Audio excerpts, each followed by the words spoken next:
wife, but let me tell you something. Being a wife is making sure you have the soap powder. Being the wife is making sure you might throw those clothes in the washing machine. Being a wife is not coming to pick up your drawers after you. That is not. Who said you had to pick up the drawers? That's what said y'all want to go do it. This is my point here with that. Yeah. We always act like that's such a big thing. Like, I know, especially for the women. Wait a minute. Especially for the women that got kids. Y'all should be cleaning the house anyway. Y'all should be cooking anyway. So you cook.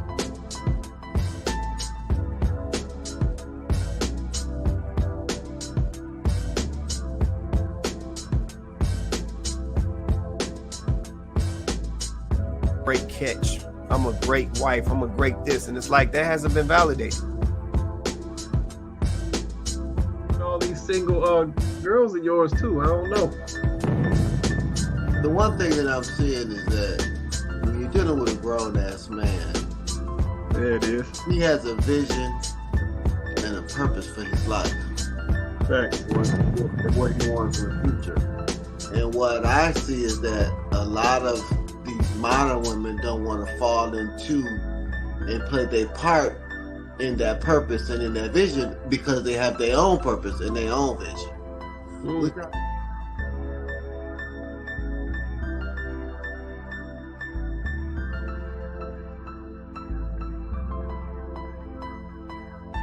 I think a lot of women get it confused. Not your responsibility to motivate a man. Right. A man should have his own motivation, his own direction.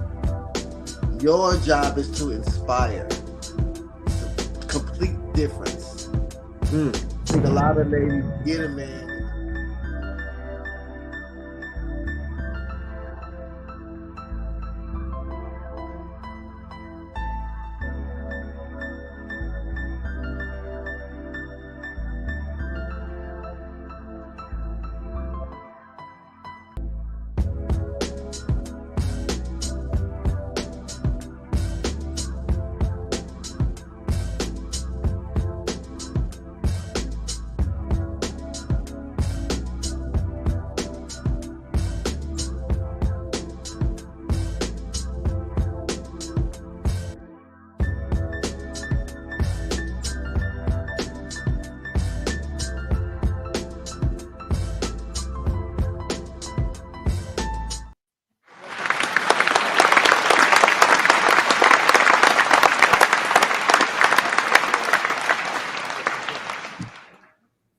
What's good, everybody? Welcome back to Kandid Konvos. I'm your host, Quay Price. Man, we got Chloe on deck tonight. Say what's up to the people, Chloe.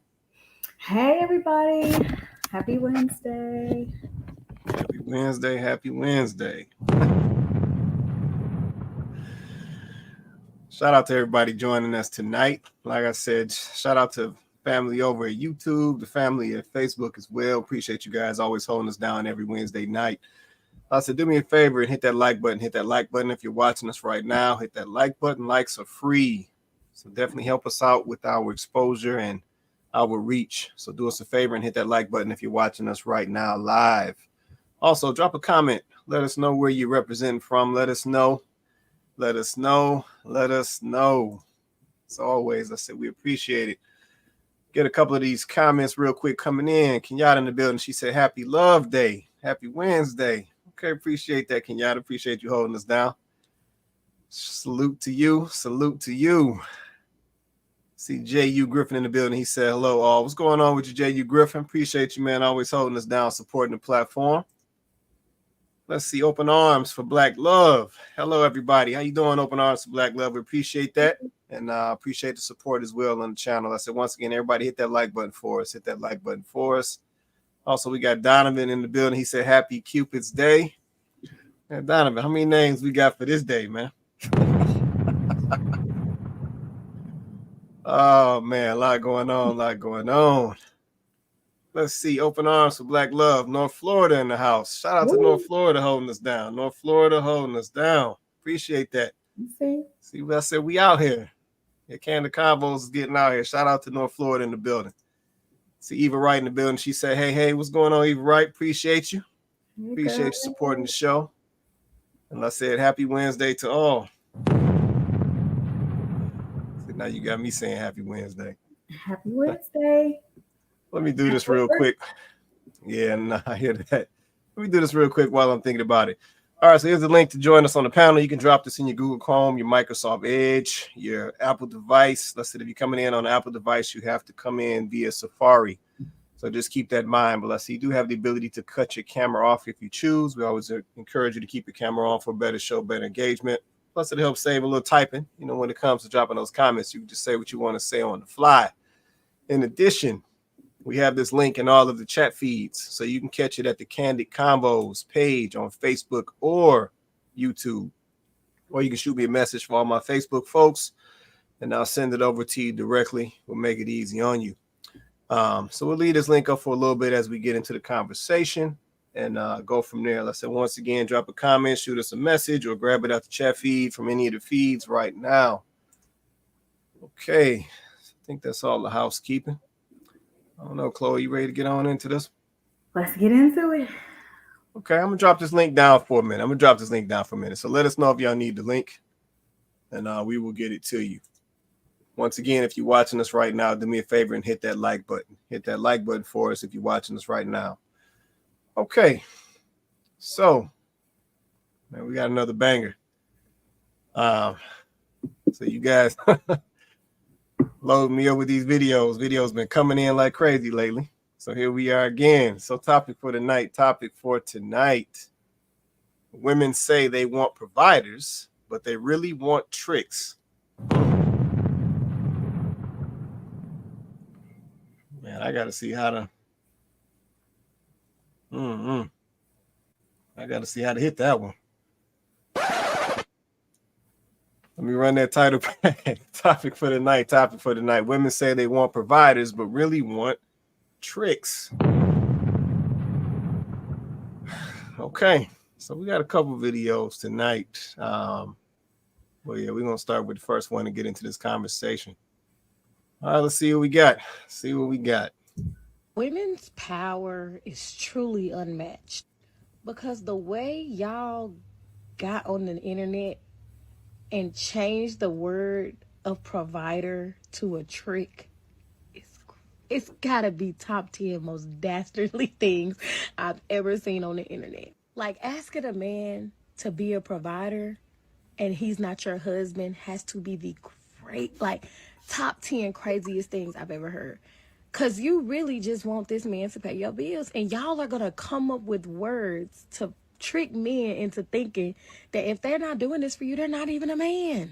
Then when somebody brought up the logical fallacy, like, it's plenty of men, or men was like, I make money, I'm not spending money on you. Y'all changed it to, but I want a provider, generous, kind, giving, non-stingy man. Nothing's worse than a stingy man. Like, and it's crazy is women came up with the word mansplaining as if women are the definition of, like, I guess you have to now call it womansplaining. Like, women literally changed the definitions of what stuff is. Like, before, if you go look at the dictionary of a narcissist or somebody with narcissism, you know, this is something with people in like 1% of the population. Women change the word narcissist to anybody that they don't agree with. Anybody with self-confidence. Anybody that don't put up with their bull crap. He a narcissist now. I have to. Okay. Topic for tonight. Women say they want providers, but they really want tricks. Okay, shout out to the young lady in the video. So as I said, everybody just saw the video, or video number 1. So drop a comment. Let us know what you think. Was she making sense? Was she not? Was she spot on? Was she off? Yeah, drop a comment. Let me know what you think. So we got one came in already. Donovan said, damn, she's spot on with the issues. Okay, appreciate that, Donovan. Donovan right out the gate. All right. Let's see. Hold on. Shout out to Valencia in the building. She said, wait, what do y'all mean by tricks? I missed the video. Dang, V. You gonna make us run this video back? All right, V. Well, I'm in a good mood. We're gonna run this back. Hold tight. We're gonna run this back. Women's power is truly unmatched because the way y'all got on the internet and changed the word of provider to a trick, it's gotta be top 10 most dastardly things I've ever seen on the internet. Like, asking a man to be a provider and he's not your husband has to be the top 10 craziest things I've ever heard. Because you really just want this man to pay your bills, and y'all are gonna come up with words to trick men into thinking that if they're not doing this for you, they're not even a man. Then when somebody brought up the logical fallacy, like, it's plenty of men, or men was like, I make money, I'm not spending money on you. Y'all changed it too. But I want a provider, generous, kind, giving, non-stingy man. Nothing's worse than a stingy man. Like, and it's crazy is women came up with the word mansplaining as if women are the definition of, like, I guess you have to now call it womansplaining. Like, women literally changed the definitions of what stuff is. Like, before, if you go look at the dictionary of a narcissist or somebody with narcissism, you know, this is something with people in like 1% of the population. Women changed the word narcissist to anybody that they don't agree with. Anybody with self-confidence. Anybody that don't put up with their bull crap. He a narcissist now. I have to. Okay. All right. So that was the quick run back right there. Okay. So I'm sure you guys all saw the video. We had a couple comments that came in real fast. Let's see. Open Arms for Black Love said, we see this every day. Huh. Okay. So we got some here. Let's see. Kenyatta said, especially with changing the definition of all these words. Yeah, Kenyatta, I had to agree with the young lady on that. Let's say these words have all been redefined. Yeah, that's for real right there. See, Valencia said, oh, okay, thanks. All right, no problem, Valencia. We got you. See, Vince in the building. What's going on with you, Vince? He said, hey, y'all, what's going on with you, brother? Appreciate you hopping on tonight. All right, J.U. Griffin, he said men are supposed to provide needs. Modern women are more focused on having their lifestyle provided. Okay, appreciate that comment, J.U. Griffin. That's real right there. Okay, so yeah, let me go up. Got more. Y'all coming out the gate. Kenyatta said to fit one's narrative. Oh, no, it definitely supports the narrative or the agenda, if you will. So I agree with that as well, Kenyatta.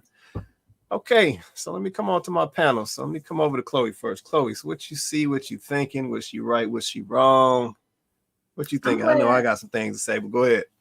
I'm glad somebody finally said it. I'm glad that another woman said it because, you know, I've been saying this for a while now. Like, this whole emergence of the narcissistic man. I'm like, really, women walking around here just labeling men narcissists. Like, it's when the gag is these women that are labeling men narcissists are the biggest narcissists there is. Like, literally what these women are doing, gaslighting these men, that's narcissism. But somehow a man resisting makes him toxic or narcissistic. It's crazy. It's the biggest gaslight ever. Women, they come up with these terms, love bombing, gaslighting, and all of these things. And you're literally the definition of the very thing you're projecting. A lot of these women are literally projecting the things that they do, the things that they say, how they carry themselves, what they're doing onto men. It's crazy. And then trying to make men believe that it's true. It's crazy out here. It's, you know, I mean, I'm just saying, you know, fellas, be careful. Because it's a whole lot of witchcraft going on out here. Okay. Oh, come on. All right. Let me get another comment here. Let's see. Donovan said most of the money-hungry pocket moochers are looking for a quick come-up. 99.999 of them don't even want the man. Okay. Yeah, no, I'm not going to doubt that that's going on out here. Yeah, like I said, once again, shout out to the young lady for the video. I think with a lot of what she said, she was spot on, right? And I always have to go back and ask myself, how did we get here? Yeah, how do we get to a point now? Just like I said, just leveraging some of the things that she said. How do we get to a point where now we want to say that a man is not a man because he does not want to pay your bills and the two of you are not committed whatsoever? Yeah, I'm really trying to understand that because I'm starting to see a narrative, right? And I'm seeing a lot of situations and a lot of videos and podcasts and things where we're talking as if this man is somehow obligated to pay your bills under the guise of providing for you. And you guys literally have no commitment. Yeah, you guys have literally went on one date, or you guys are just meeting for the first time. You guys aren't even exclusive, but yet we are looking for these guys to pay somebody's bills. And I struggle to understand that mindset. I'm not sure who brought that to the forefront because it's never been that way and it shouldn't be that way. If a guy chooses to do something financially for a young lady, that is purely his choice.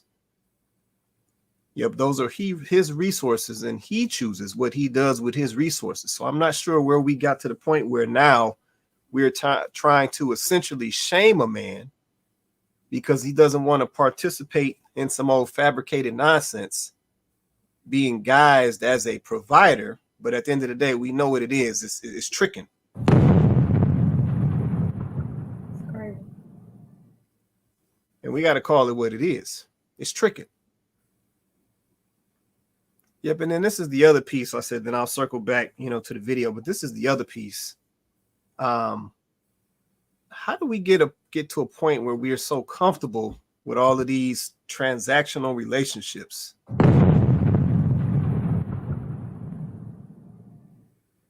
Yeah, we have situations where young ladies are saying, a guy, he's got to essentially pay them for their time.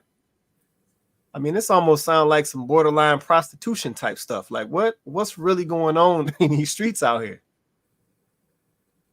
Yeah, what happened to the mutual investment? What happened to him investing his time, the young lady investing her time to see if they were both worth investing together?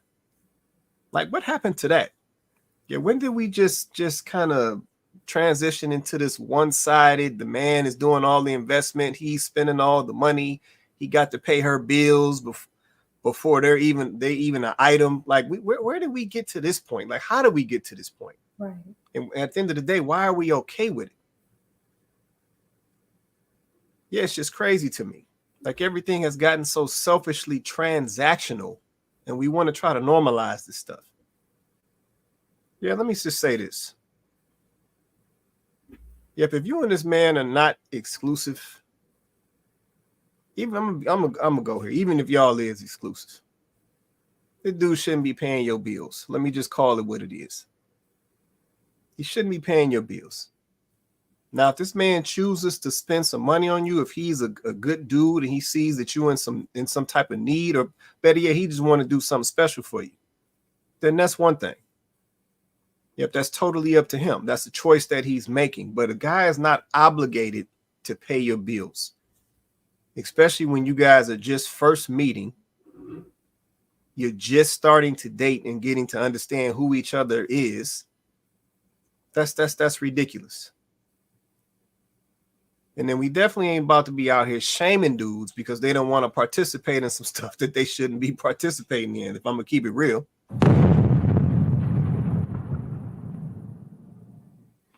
Yeah, I wonder, do we really realize what we're doing when we push for some of this stuff? Yeah, when we are pushing for these transactional relationships, when we are pushing for these premature pieces or premature things going on, do we realize what the outcome may be once we quote unquote get what we want? Mm-hmm. Yeah, do we realize that? Right. Yeah, do we realize by going down some of these roads that we're choosing to go down, we are starting ourselves out on the wrong foot. And then when it goes south, then we looking them in the face. So yeah, I think we really need to think about what we are doing and essentially run that across different scenarios. Because I think if we started doing that, we would see that some of the stuff that we doing is skewed and it's off. Let me come to my guy Vince. I see you just hopped on. Vince, you want to say something, brother? I just took you off mute. Go ahead. First of all, happy Valentine's Day to all the ladies. For y'all the ladies that's listening, I'm a little late because I had to do my husbandly duties. So hey man, so Remy gave me the okay. I said, "It's okay if I jump on for a minute." He said, "Go ahead." We'll keep it short, man. We'll keep it short. You want to say something, man? You good? No, I'm just listening. Okay. All right. Cool. Well, hold on one sec. We got give me 1 sec. Let me get this to my guy. 1 sec, y'all. All right. I just sent it to you, man. But yeah, so just circling back to the video. Yeah, circling back to the video. Yeah, we definitely have tried to redefine some of these terms. Yeah, when the young lady spoke about, the provider. Yeah, basically what we're calling the provider today is definitely tricking. That's what we're calling that today. Yeah, when she spoke about narcissists, I hear that word so many times, and she was spot on. It's typically not even because that person is a true narcissist. It's typically because, to her point, that person said something you ain't like or they don't agree with you. So now you want to label them as a narcissist because essentially we know that has a negative connotation, right? So we're using these words for leverage, right? And then this last one, I said I really had to go back and touch. And listen, I take this one as a real problem out here, right? I need folks to stop talking about because somebody don't do something or they don't move how you want them to move, they ain't a real man. Yeah, that's a narrative we got to let go. Yeah, I'm looking at these conversations, these podcasts, these posts, and everybody want to talk about what a real man is. But majority of that time, ain't none of them folks that's talking actually men.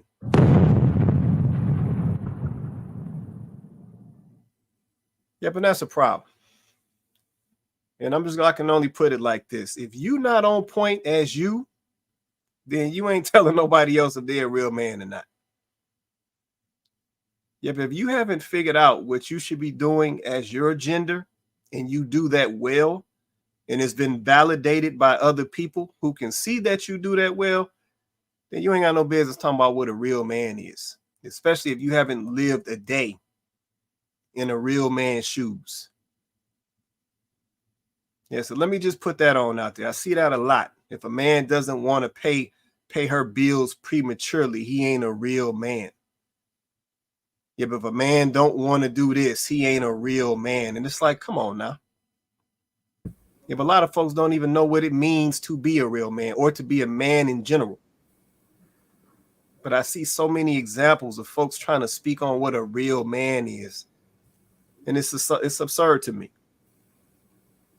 So, man, some of this stuff, man, we got to cut it out, man. Let me get this comment, then I'm going to come on back to the panel real quick. Let's see. Oh, no, I think I got. No, I got. Okay, Donovan said, let's see, a lot of these I think I got that one. Yeah, I got that comes. All right, J.U. Griffin, he said, I'm still trying to figure out why a woman who is successful and can pay her own bills need a provider. That's the one. That's the one. I mean, this is what I mean by, these women out here, redefining what a provider is, redefining what a real man is, redefining, if a man is broke or not.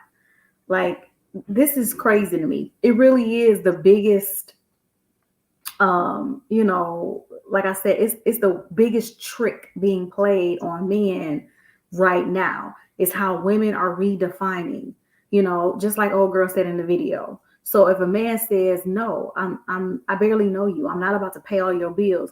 Well, see, the kind of man I want is generous. Okay, so y'all gonna have to make up y'all minds, because just like J.U. Griffin said, you're not gonna be an independent woman not needing a man, but then as soon as a man even comes sniffing around, you asking him to pay your bills. Make it make sense. I thought you guys were overeducated, highly enrolled, making money, and where is that at? But then the minute a man comes around, you start asking him for his money. Make it make sense. Do you need a man or not? Do you want a man, or you can do that all by yourself? I don't think a man should do anything for you until you decide what you actually want. Because a lot of y'all seem confused. Saying a man ain't a real man if he can't, if he don't want to, step up and be a father to your kids. Ma'am, that is completely and totally optional. He don't have to want to do that. It's not his responsibility. He doesn't have to want. That does not make him any less of a man if he decides he doesn't want to raise another man's kids. Y'all really out here trying to gaslight men to make them feel bad about saying to themselves, I don't have no kids. I would like to start my own legacy. I don't really want to raise somebody else's kids. They're not mine. I don't want to pour my resources and, all of my intelligence and all of my wisdom. And not saying that a man can't do that, and not saying there's anything wrong with the man that chooses to do that. But for y'all to make a man feel bad because he doesn't want to is crazy to me. If I was a man, I wouldn't want to take all that on either. I wouldn't want to. You guys can't even put on your lipstick and your makeup and go on a date with a man without asking him to spend money. Like, now he got to pay for your lipstick, your lip gloss, your concealer. It's like, this is insane. The entitlement is crazy. Back when I was dating, you looked at it as an investment. You were investing because this could turn out to be something. Now it's like you don't want to. Women have gotten to the point where they don't want to put anything in. They only want to extract. That's it. They don't actually want to come to the table with anything. And then they get upset when men ask, well, what are you bringing to the table? It's a fair question. You asking this man to pay your bills, and he can't ask you what you bring to the table? I mean, it's crazy. Like, she was so on point. It's the gaslight of the year. This man can't even ask you, well, okay, if I'm willing to do all those things for you, what would I get in return? He can't even ask you that. But you want him to pay for your babysitter just for y'all to go on a date. You want him to get your nails done, get your hair done, buy you an outfit just for y'all to go on a date. And he can't even ask you what he gonna get out the deal. That's insane. I'll land. Okay. You want to say something, Vince? I saw you come off mute, man. Yeah, I was just thinking about it. It is about the whole entitlement. And men have not said anything for so long. I think a lot of ladies think that we agree with it. I was having a conversation with somebody about Lauren London, and she had a picture with Michael B. Jordan or something. And I said, well, he can do better. I mean, why he gonna pick a woman with 2 kids by Lil Wayne and Nipsey Hussle? He can do better. I got 1,000 ladies. She's beautiful and they look good together. And why you say that? That's cruel. I said, well, would you want your son, your successful young son, to bring home a 2-time baby mama? They didn't answer that one, though.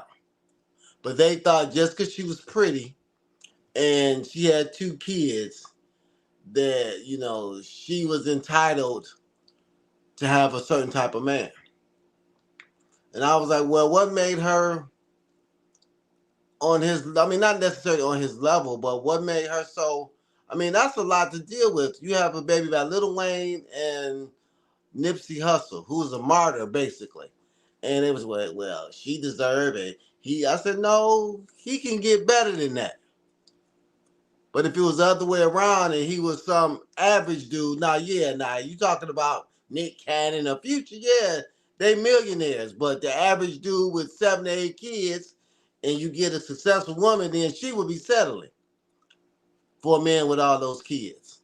So I just think the entitlement and the delusion have gotten so out of whack.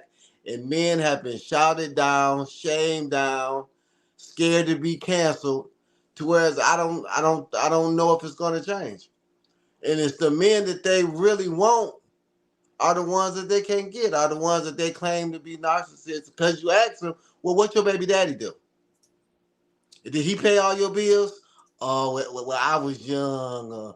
I was young and dumb. That's the first thing they say. I was young and dumb, and now you old and dumb. You wild, man. You wild. Shout out to, I see Janice just hopped on. We got Herschel in the building. We got Mr.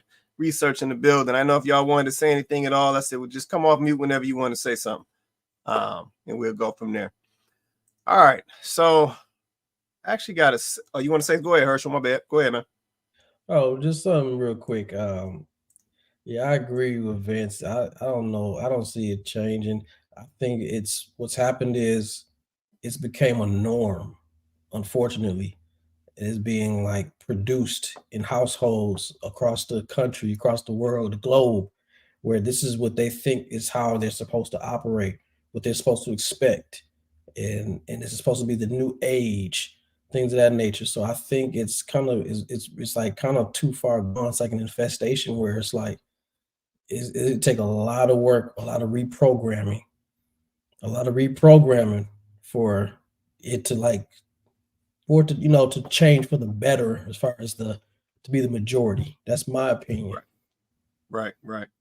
Okay. No, I appreciate that, man. That makes sense. But y'all are they over here giggling around. I ain't about to get started with them today. It's the fact that he said infestation. That's some nasty work right there. It's an infestation. It's an epidemic. Hey, it is what it is. You got to call it what it is. All right. So I got a second part. Second part. Like I said, the videos was flying my way. So I got the second part to this. So I want y'all to tell me what y'all think about this right here.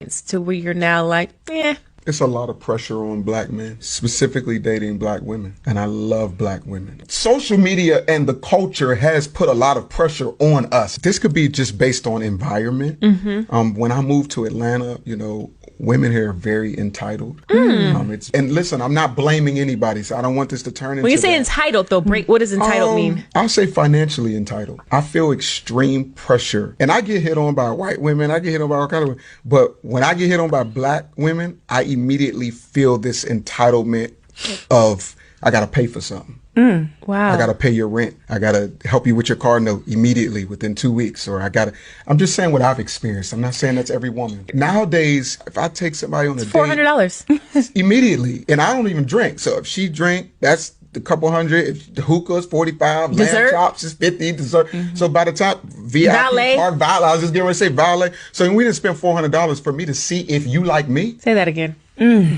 So it's like I'm spending. That's just the first date. You want to go out again. I didn't spend $1,000 on 3 dates just to see if you might call me back or maybe text me back. And then because you're a beautiful woman, if you don't like me, you can go get the next man to do the same thing. All right. Mr. Research, I say you come off mute. You want to say something, man? Yeah, so let's dig into it. I wrote down a couple of things as it relates to what you just played. I didn't catch the first one. I got you. This is going to hurt a little bit, but in order to get to a solution, we got to be a little honest. I'm going to go against the bro code just a little bit. I got you. Be a father to your child was 1991. It was the last time we really talked about our sons in music. 1995, everything else became about a woman. Everything came about woman, please validate me. 1999, we start telling women, not them saying it, we start doing it. You a boss chick, my chick bad, my chick good. The problem is, as I always say when I come over to this beautiful panel, without pandering to women, I'm just keeping it honest. The brotherhood has been too Peter Pan childish for too long. And they've created a lot of these lanes that didn't exist. We was told to be smooth by our uncles. We was told to put some conversation in a girl's ear and make her choose. What happened? Other men said, man, that's acting like the white man. Man, man, you ain't got to do all that. You ain't got to dress like that. You ain't got to. And see, this is just being honest. So let me dig into this last part. 1995, internet begging came at an all-time high. College Club, MySpace, you begging for females online. You ain't even letting them choose you. You up there, man, let me message you. Let me message you. You making a foe feel like a 9. And then if somebody like me say, man, that's off code, man, don't make her, man, don't do that. Man, let that, man, okay. And lastly, he said, make me feel like I got to pay for something. Guess what? Every demographic of guy got to pay for something. But what did we say when we saw them Asians going hard on their Asian girls? Man, that ain't right. What did we say when we saw them white men making them white women work? Man, that ain't right. What does the average man say when he see an Asian guy is sitting in the car while his woman pumping gas and driving him around? Man, you ain't no real man. We at a one third of us, not all, 1/3 of us has gotten to the public square and shown our plantation ways of begging and trying to be validated by some of these ladies. And what did these ladies do? They got more empowered and more empowered and more empowered. And then we said, I'm in love with a stripper, and put the nail in our own coffin. I passed the mic. Okay, appreciate that. That was a quick little layout right there. Appreciate that. Yeah, let's say you have some valid points in there. Yeah, you have some valid points in there. Yeah, I would just question, just based off some of those points, how many guys actually bought in. So that's the only thing that I would question. How many guys actually bought in? But no, you have some valid points in there. I see Janice. Janice, you still good? I know if you want to say something though.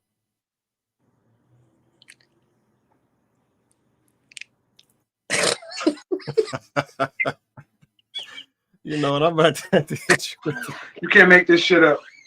You can't. Listen. Go ahead. I had a gummy. I'm sorry. Okay. Happy Valentine's Day. Well, listen. I guess it's the question about men spending money. Is that the question?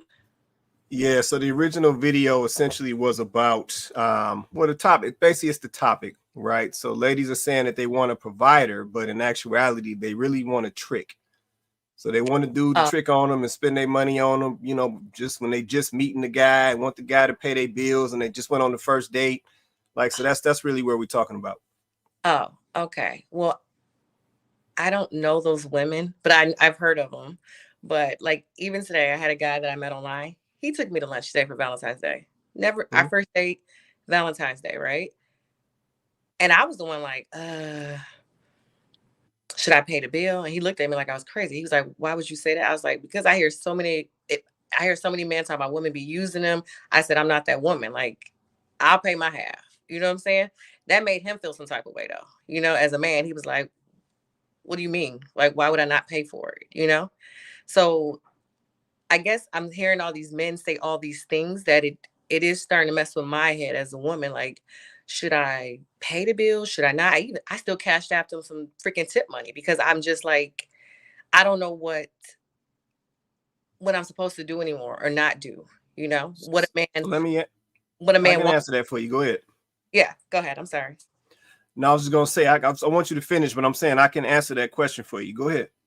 I just don't know anymore. Because I'm not a gold digger, and so many women are doing these things that it makes me like try to prove to men like I'm not like that, you know, like let me pay. And then they looking at me like, what's wrong with you? You know? So I'm just trying to figure out how to balance and know who's the man to do it with, who's the man not to do. Because I do it with African men, they really don't like it, you know. So I'm just confused at this point. That's it. I got you. So the first thing I want to touch on is what you just said, right? So now, because of what is happening out here, it is causing you to question how you should move. Yep, and see, this is one of the problems I tried to point out before. See, if this stuff continues and we adapt this mindset, it's then going to start to affect the situation for the ladies who are serious. So you trying to go out on a serious date with this young fella, but now you in this weird position to where how should I handle this or how should I move, right? But let me just say this just from my perspective, right? So as a man, I don't want you to pay for the first date. I'm going to pay for the first date. But what I will say is the fact that you just said that you're willing to pay, or that you're willing to put half on the bill, or that you're willing to cash app a tip speaks volumes. So what I do want you to understand is as a man, or a man who moves a certain way, he gonna catalog that. Because see, what that'll typically tell a man is that this young lady, to a certain extent, might be a real one. Because she's willing to show, if I needed her support or if I needed somebody to have my back, she might have that mentality, just based on a simple gesture like that. But as the man coming in to take you on a date to lunch, I'm not looking for you to pay. I'm going to pay. Yep, and even in a situation where we go on a date and I'm not feeling you and you ain't feeling me, I'm still going to pay. But to Vince's point that he's made in the past, we just not going to see each other again after that. So that's my perspective. Let me come down to Vince. Vince, how to give me your opinion on that, man. I think at our age, because we have to understand that we can't date like we used to years ago, because people didn't date years ago. They were trying to find husbands and wives. They wasn't dating 5 or 6 people at one time. They'll find somebody, date one person, marry them. So I think the issue, and your boy Kevin Samuels brought this up, that the ladies should, first of all, don't even go out with the man that you are not sexually attracted to. First of all. Then he would say, don't go out on the third date if you are not planning to have sex with them. Because at the end of the day, men want sex, women want relationships. And so we're going to do the quickest thing to get to that point. So I think the problem is men don't want to be used, because we understand that it's some guy that don't have to do none of this to get sex. So I think the issue is that when ladies, I'll just go on 5 or 6 dates and I really don't like them, but maybe I'll grow to like them after I done spent $600 or $700. Then actually on the 6th or 7th day, I don't really like you that much, then I'll ghost you. So I think that's the issue, that we need to be more intentional with the dating. If you don't like them, if you're not sexually attracted to them, don't go out with them, because we are too old. I see you, Johnny, but the problem is we're too old to be, maybe he'll grow on me. No, he won't. No, he won't. No, he won't. No, he won't. Well, I ain't like No, he won't. What you'll do is you'll settle with him until somebody else come along and you really like that guy. Forget about, people are not growing on people nowadays. Either you like them, you sexually attracted to them, or you not. Period. You know how many women I meet, and the first thing I ask them, what you sexually, did you like him? Well, he was nice. The sex wasn't good, so we married, and I just, I have to be happy. Well, if you liked him and the sexually attracted to him in the first place, then maybe it would have worked out. So don't go out with somebody that you're not sexually attracted to. That would cut out 80% of this garbage. Because at least he would feel, because you got to understand something. You might not even have to have sex with the man, just as long as he think he can get it. That's the issue. A man knows when, if he can get it or not about that second date. So then it's cool. We go wherever. Okay, you playing hard to get, yada, yada, yada. But see, y'all play too much. Y'all play too much. That's what it is. Because men are not stupid. We know it's some guy that didn't have to take you to the Coney Island, they got it. And that's just how men think. You might say, well, that's how we think. That's how men think. Men want sex. Period. I think you can grow to love somebody, though. Okay. Yeah. Bruh. Okay. Mm-hmm. In 2024. Stop the cap. Okay. Maybe at 18 you could. You know what? You might have could at 18 if you ain't had nobody else. You ain't had no other experiences. Then maybe you could grow up because that's all you ever had. If you only had cheese toast is wonderful. Oh man. Bruh. Oh man. Shout out to that cheese toast, man. You but wild if for you had that. that grill with the ham on there, and ooh, girl, he just made me. You ain't. We just got to be honest. It's got to be a certain level. Because, I mean, the attraction game, we ain't in 1950 when we got together at 18. We only had sex with one person. And then we got married and, that's all we ever had. I know more women that's done divorced a man because the sex wasn't good. And that's what it was. Sex wasn't good. He was nice. He loved my baby. And I had fell in love with the food that broke my back. So I'm gonna try something different.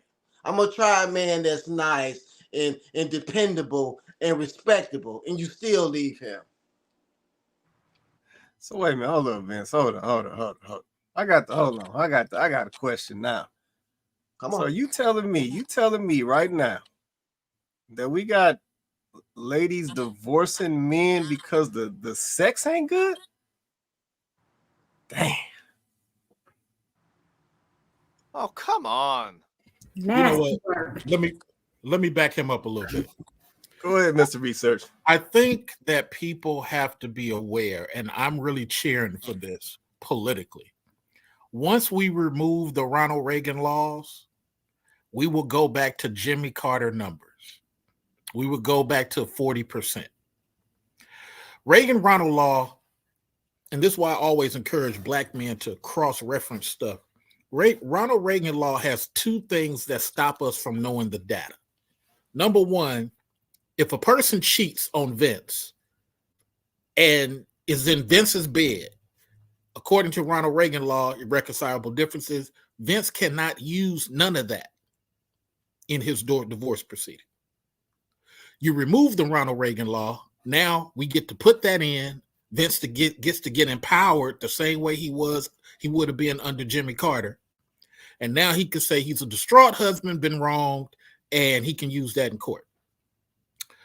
You remove the Ronald Reagan law, the second thing, most important thing happens. Now, every time somebody files, just like something that Vince just said, it has to be documented with the Department of Justice what this divorce is all about.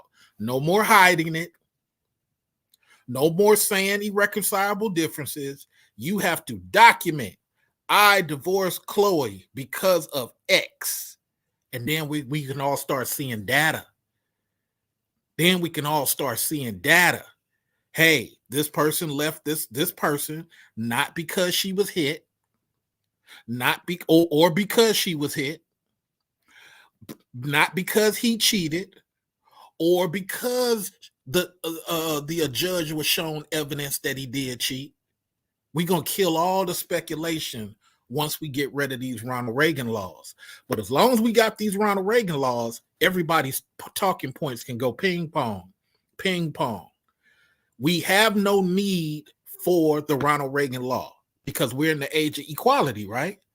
So if this person really did something, why do we need irreconcilable differences? Oh, it's going to trap people in the marriage. No, it's not. All you do is file and say, Mr. Price did X. Here's my evidence. Judge, there you are. But what people want is this ability to say, I don't have to provide evidence that Herschel did wrong. I don't have to provide evidence that Chloe did wrong. Let's just call it even Steven Squid. Oh, by the way, whoever has the highest financial bracket, you pay the other one. I got a bunch of nurses that are shocked. Why I got to pay him? Because according to your tax records, you make double what Vince makes. But no, I don't. Again, you may not, but according to your tax records, you do. So once we stop playing these games as black people over 30 and dig into the details, we ain't going to be assuming no more. We ain't going to be speculating no more. We ain't going to create these fantastical reasons why this and that. We going to start doing like everybody else. We going to know the numbers. We going to know the data. I think that's a slippery slope, but we already got enough people that can't get jobs that have records. Like, that's such a slippery slope right there to do. I just think that's not okay. There's a lot of people that have went to prison, jail, done their time, and you gonna go through a database, but that stuff they done did, maybe when they was 18, they 40 years old now. I think that's just a slippery slope that we're already in enough issues already criminally with black folks. And then you add that on, I don't know about that. Well, I will say this. We're talking family court. Family court is different from criminal court. A record is a record. If somebody can research your data, that's just that's just my personal opinion. I mean, some things are just personal. And why I got divorced may not be none of your business. You know, it's a personal thing to me. And if I want to put a record, I mean, you don't know. I might get with you and be happy as hell. And I might have been with the other person. They just might not have been my person. So I don't know. I think that's just a slippery slope. Well, here's the last thing I would ask you.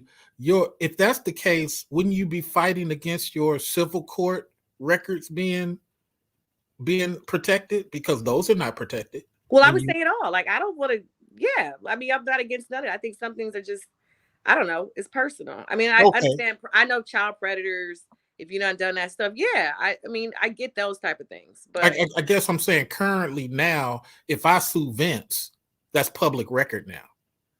So if there's a fear of something being personal, then we would keep it consistent and say, well, we shouldn't have civil court stuff public. Yeah, but nothing's consistent really in America. Like, we have the Constitution, but the states kind of govern themselves the way they deem fit. So I mean, I don't know. That's just what it is. I get what you're saying. That would be, I don't know if I would even look. I still don't even Google men before I go out. I just don't. I know some people do it. What? I just don't. What? I don't do it. What? Oh Lord, we put myself back. Boy, ain't no way, boy. You bet. Well, hold on a second. Boy, ain't no way, boy. Full name with the middle name, so you can Google him before you waste your. See, people want to waste a lot. See, that's what people want to waste a lot of time. Just like he said, well, I gotta go out with him. No, when you look at him and you have a couple conversations, not mind you, I'm talking about, okay, you done had a couple conversations. You'd actually seen him in person. Now, if you meet him online, then yeah, you might have to go actually out with the person to see if you're sexually attracted to him. Okay. But I'm saying if you met him at Kroger, you seen him, you know if you like somebody the first time you see him, and then they open their mouth, then it's okay, well, he cool. So what I'm saying as far as the sex thing is that when we're older, I'm talking about 35 and over maybe, because that's most of the people on this panel, 35 and over. When you've had so many experiences, good connection changes things because you're able to deal with a little bit more when you're connected. But if you're not connected and you got with this person because they were nice, because they treated your kids nice, because they were a good person, when the problems start to arise and you become unhappy, that connection is what binds you together. And if you don't have that, then those other things are not as important. That's what I meant.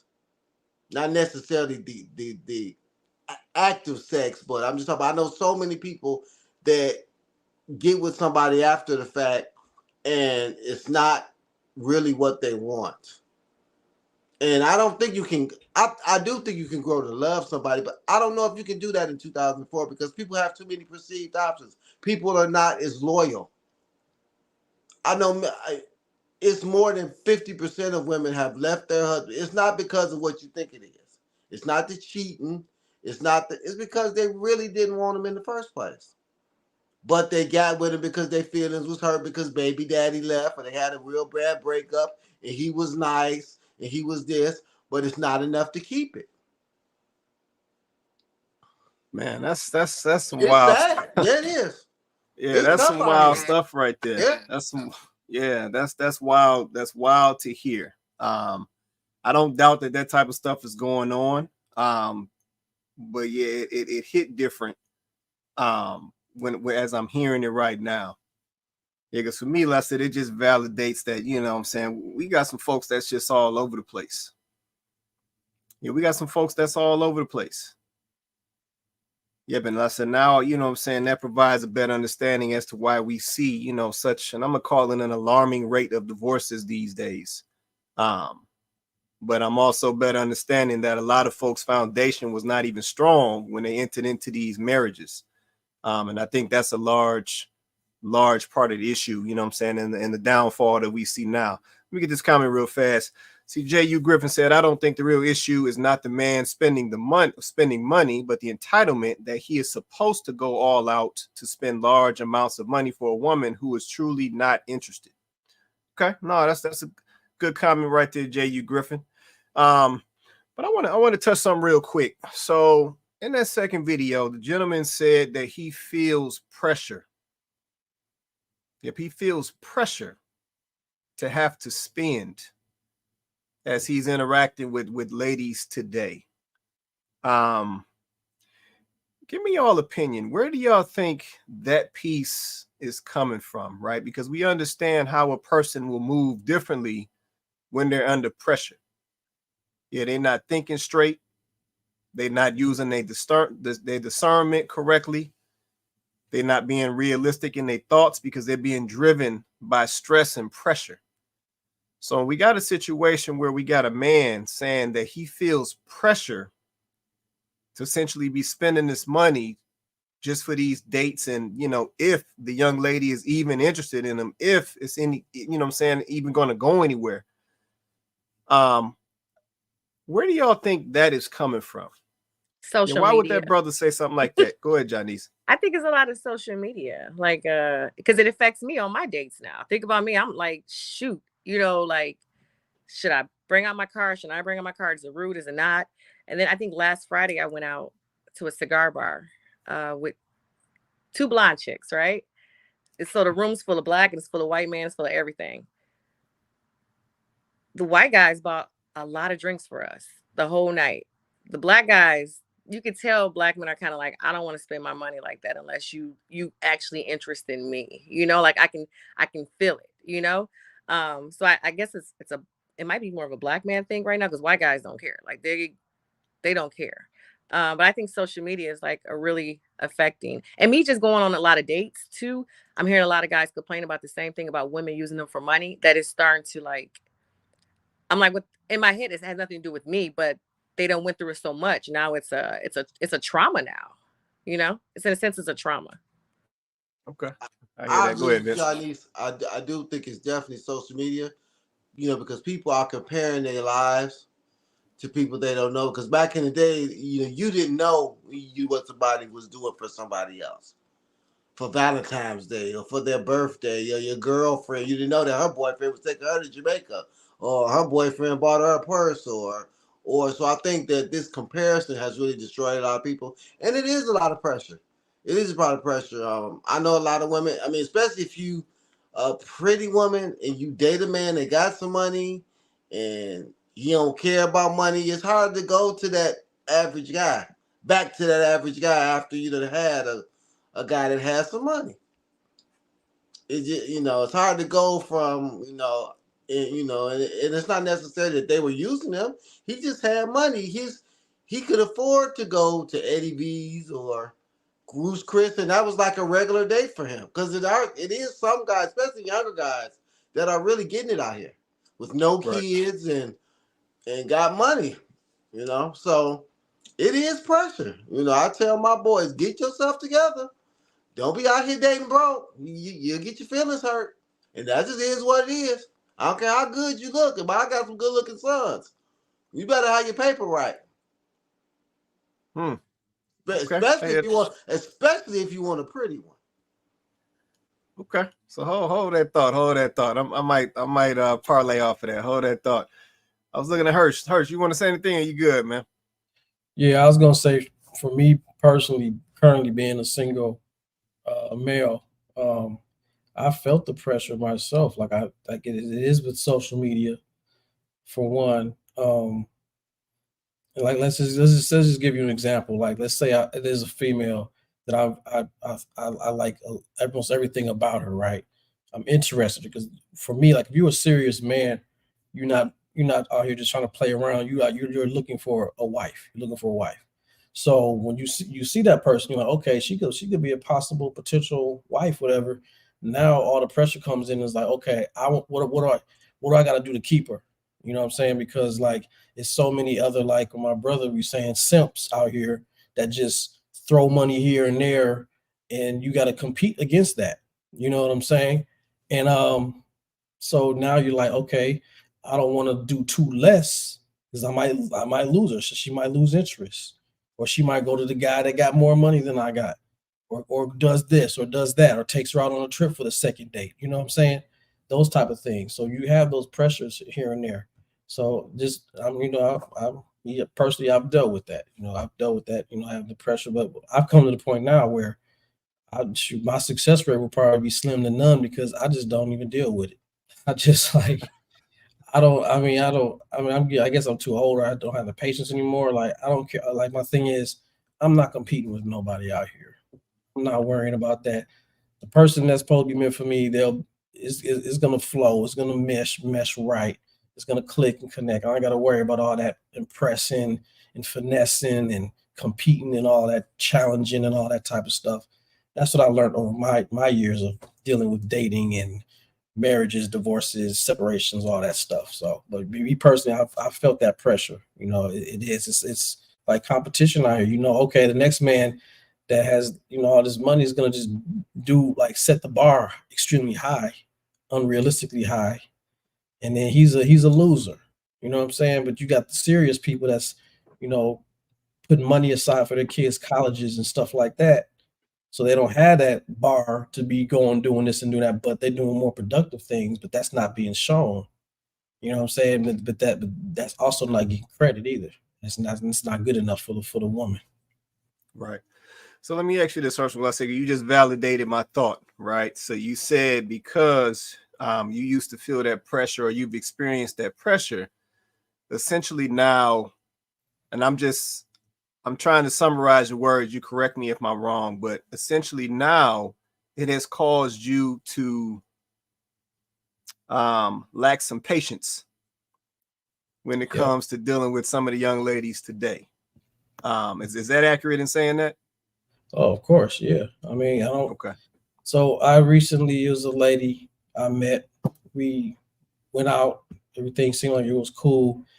And our discussion, she was saying that she's been in her past relationships been treated badly, poorly, where she was the one being like ran over and taken advantage of and this and that. So now she's in a level now of empowerment. Now she's like, so no, I'm not gonna be all like I was anymore. I'm stronger, I'm tougher, this and that. So now the lady, what she ended up trying to do was she tried to flip it and try to play the man role. She tried to play the little like missing in action thing, the missing game. Like she's not gonna reach out to me or speak to me, and she, like she's not pressed or whatever. And then when I would send a little message out to holler or whatever, it's like crickets, or it's like hours later she's playing that game. It's like because she's so on the defense now. She's like, I'm not gonna get taken advantage of anymore. But it's stupid. So now what you did for me, the person that has no patience, bye-bye. Yeah, and that's where I was. No, I appreciate that, man. Now that's where I was going with it, right? So here in Living Color, we have two examples of what will happen if we out here playing around. Yeah, if we out here being entitled, if we out here, expecting some dude to prematurely be paying your bills and doing all this nonsense. We got a situation right now where Hirsch is like, hey, you want to play around? My patience is getting a little short. I'm not gonna play these games with you. We've got Janice saying that, she's going on a date with a fella. And she's like, do I put some money on it? Do I pay for it? What do I do? I'm saying I'm trying to understand what I should be doing in this situation. And like I said, these are some of the outcomes. Yeah, because of some of this stuff that we're out here doing, and because of some of this mindset that we've taken on, it affects our prospects as we move forward. Yep, now folks are going to get less patience. Now folks are going to get, you know what I'm saying? What do I do in this situation? Do I just leave it alone? Do I just let him handle it? Do I contribute? It's like that's what causes this fallout that we're seeing now, because people are being affected by all of these games that's being played. Yeah, people are being affected, you know, to your point, Vince, comparing their lives to social media, you know, like you even really understand or even know what these people are putting out on social media. A lot of them don't even really live their life.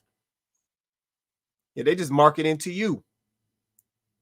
But we use these things and then we want to compare ourselves, and it just causes us all type of friction.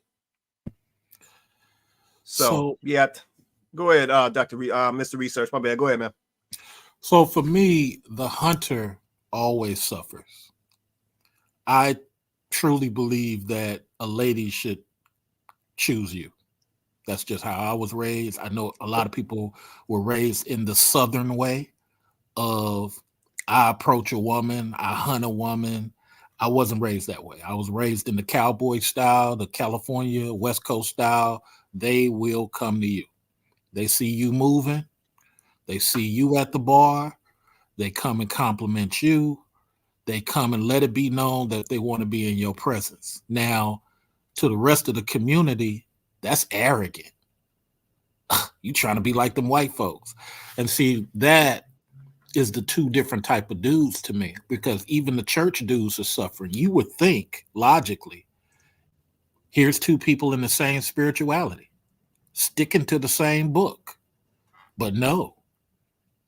The problem is, and you know, I love women. I don't have any problem with women because I don't put myself in a position, like our brother Herschel just said, to where I'm going to be with a red flag or a possible red flag. You have to work on that before we even get to a sandwich and soup. You got to work on that, because I am not stressing. I'm not. I love. But see, in our community, they try to tell boys that what I'm saying to you is not really love. What they trying to say to you is that servitude, putting her first and her is what a real man should do. No, some of us are like the Oklahoma blacks. They wasn't like the slavery blacks. Some of us are like the New Jersey and New York blacks. They wasn't like the slavery blacks. Some of us are just different. So my point in saying all this is that, just like Herschel said, you would think, hey, I want to spend time with you, and now this person is appreciative. But many, not all, many of our ladies are trying to look sexy for the sisterhood. They're trying to get sisterhood approval on TikTok. Hey, ladies. Hey, girls.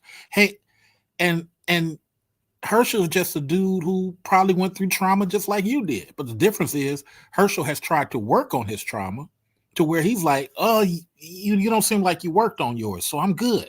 No. You beautiful, but I might take this 5. I might take the 5 over here. You're a beautiful ace, but this 5 over here feels like less drama.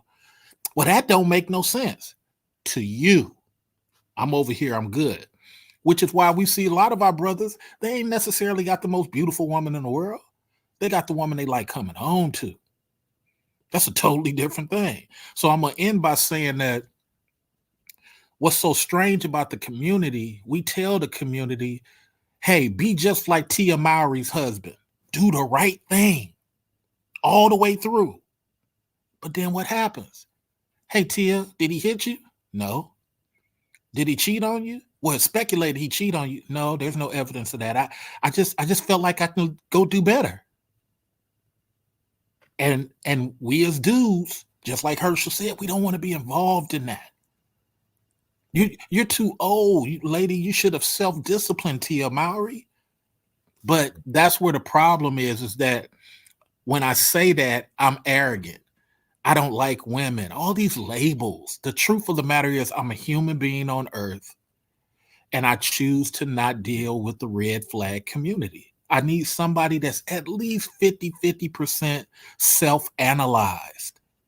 That's all Herschel is asking. That's all any of us is asking.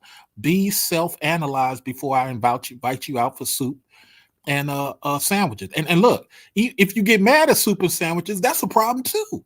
Because look, I'm inviting you. If you choose not to go, don't go. But if I take you to this spinning tower restaurant that's $400 a plate, that's my choice too. Go ahead, Jay. Go ahead, Janice.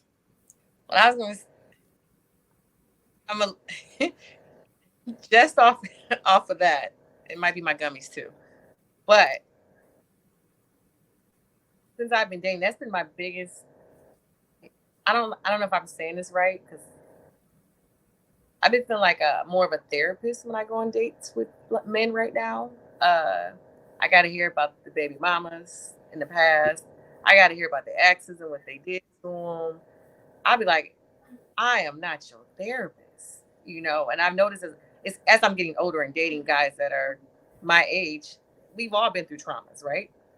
A lot of times women like me, I do therapy, I do other things. So when I go on dates, I'm probably not going to, I don't want to feel like I'm in a therapy session with men now when I go on dates. Like, I think that's another thing in our community. Like, a lot of men need to get some therapy on these past issues they've had with other women. Because yeah, that's one of my things. And then also to Vince about attraction, I think sometimes I do notice the guys that I do want to pay more money on is probably because I consciously know I really don't think this is going to work, you know?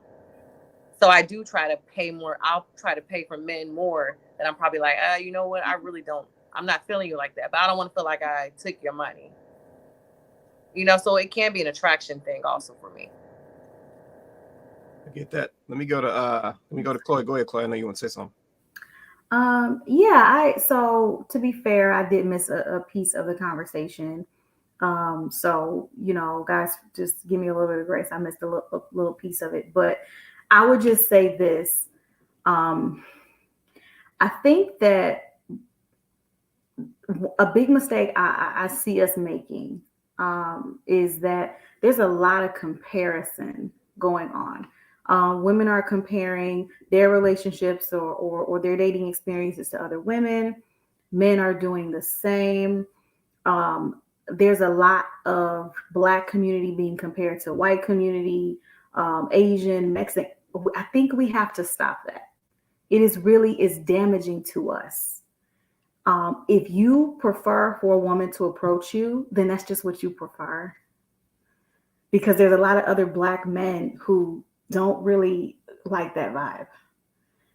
If you're a Black man who wants to be the one to do the approach and to do the, you know, the hunting, so to speak, and that's just what you like, that's what you like. It doesn't have anything to do with slavery or being conditioned or trained. Because as a feminine woman, because this is what we're asking women to be. And we shouldn't even have to ask a woman to be feminine. Really, she should just be feminine. And as a woman, I speak to women. So let me give the female perspective. It can come off aggressive. And I understand we live at different places and grew up in different times and all of the above. It's nothing wrong with the woman showing you that she's attracted to you. That's not what we're talking about. That's perfectly fine. She should do that. But it's a whole nother thing when you're talking about a woman being an aggressor. That is different. And that is a turnoff for some men. And as a woman, I don't want to have to do that. Like, if you want me to remain in my femininity and you want me to be soft and you don't want me to feel like I got to pay, and you don't want me to feel like I should be, asserting myself in conversation, and you don't want me to, then don't put me in a position where I have to come for you. Right? To me personally, that has nothing to do with a slavery mindset. To me, it doesn't matter what side of the globe you grew up on.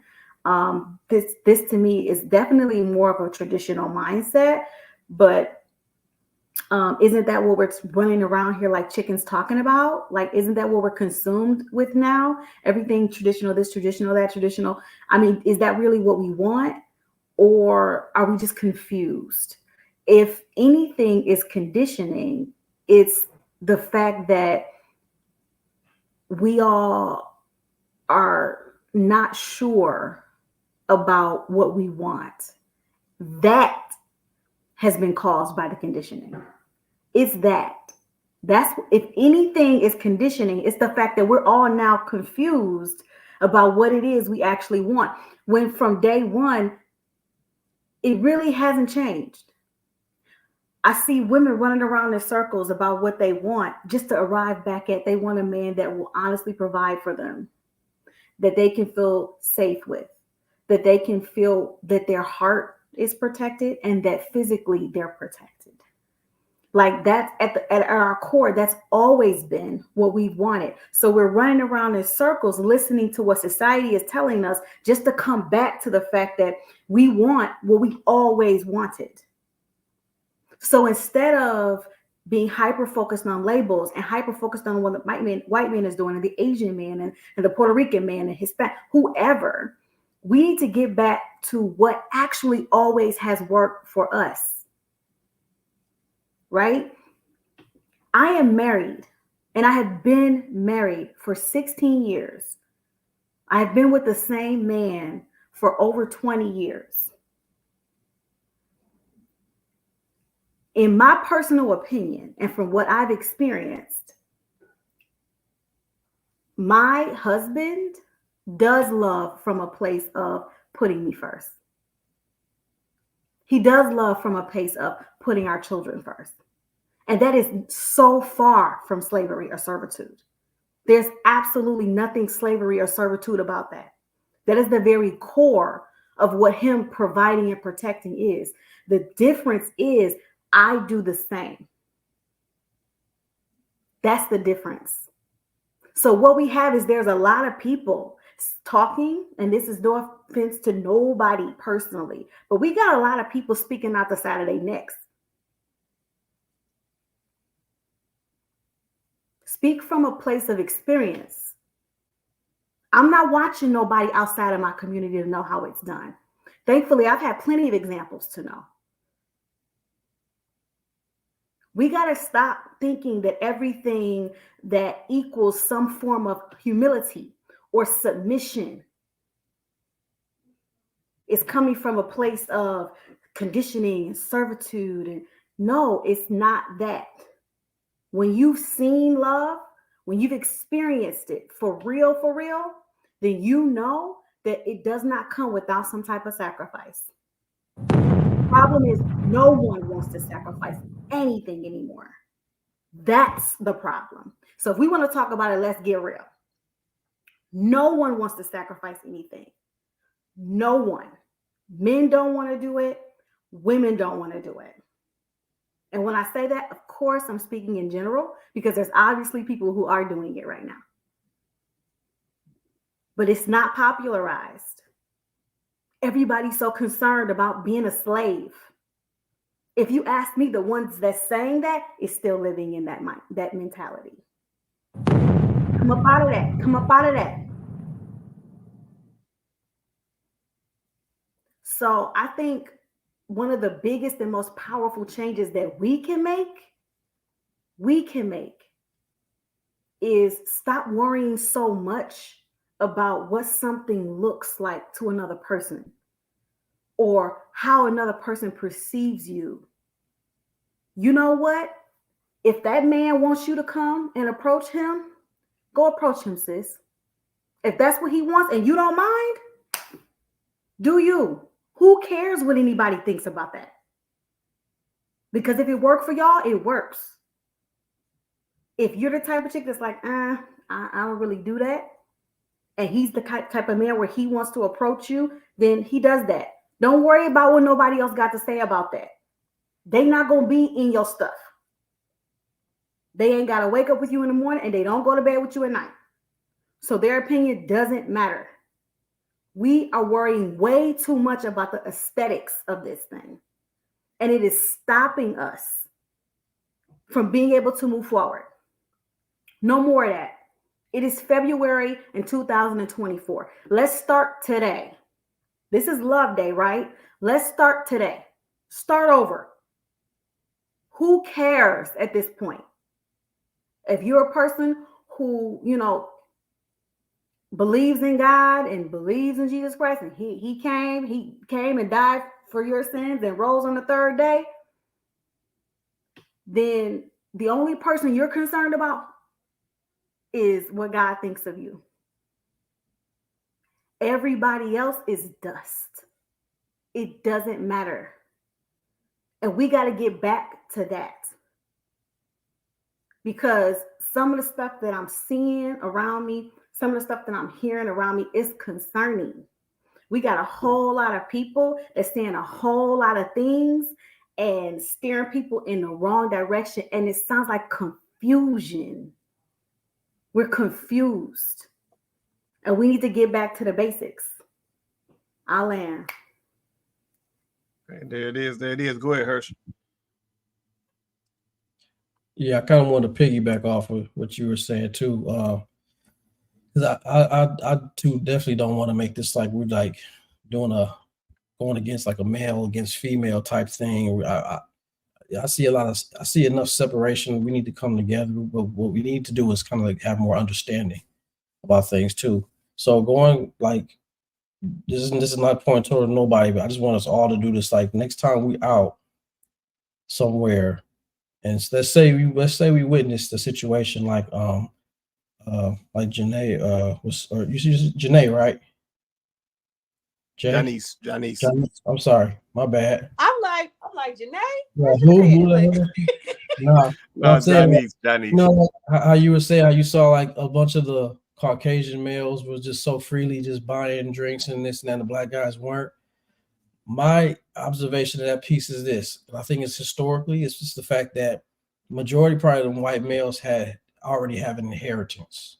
They probably already had money in the bank, while the black males 9 times out of 10 had probably like $50,000-$60,000 in student loans debts or something.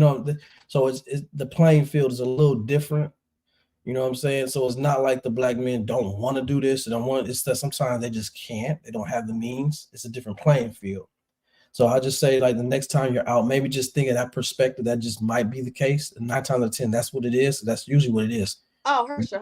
I flirt with everybody. I flirt with everybody, Herschel. I was around the room. Don't get it twisted.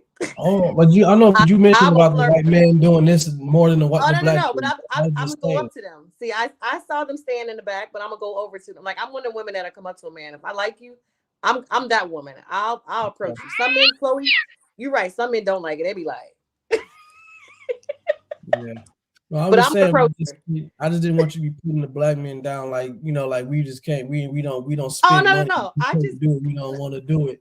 No, Herschel, I would just go over to you on the wall and talk to you. I have no problem with it. On the wall. Oh, so the other thing too is I wanted to share. What was the other point? Oh yeah, you said something about like your dates seem like you're providing therapy. Yeah, so I get it. I mean, actually, I feel the same way on the flip side. But the reason is because at the age that we are, like you said, we like me, I've been dating since I was like probably since puberty. So you know what I'm saying? So I've experienced a ton of different things in my lifetime, from good things to bad things, traumas, wins, losses. So you know what I'm saying? So it's like we do build a lot of baggage. We all do. We all have it. So we just need to have that empathy and compassion, understand that he's not trying to have a therapy session. It's just he comes with a lot of stuff, and you probably do too. But it's just a matter of what you're not electing to share it. You know what I'm saying? And he's the one that's open enough to share that and let you know he's being an open book. And for me, from being a male, like I guess with the ones you've already experienced, I'm guessing they probably were doing what they were doing, and they just put it on the table. They're just letting you know right in there. This is what I dealt with. I'm pretty much saying I'm not trying to deal with that anymore. You know what I'm saying? So they put it out there and just telling you their life story. They're sharing you and they're opening up to you. So instead of looking at it like, here I gotta listen to his stories, his blah, blah, blah, he's actually he's opening up to you. You know, I would prefer to have that person than the person that's keeping stuff from you.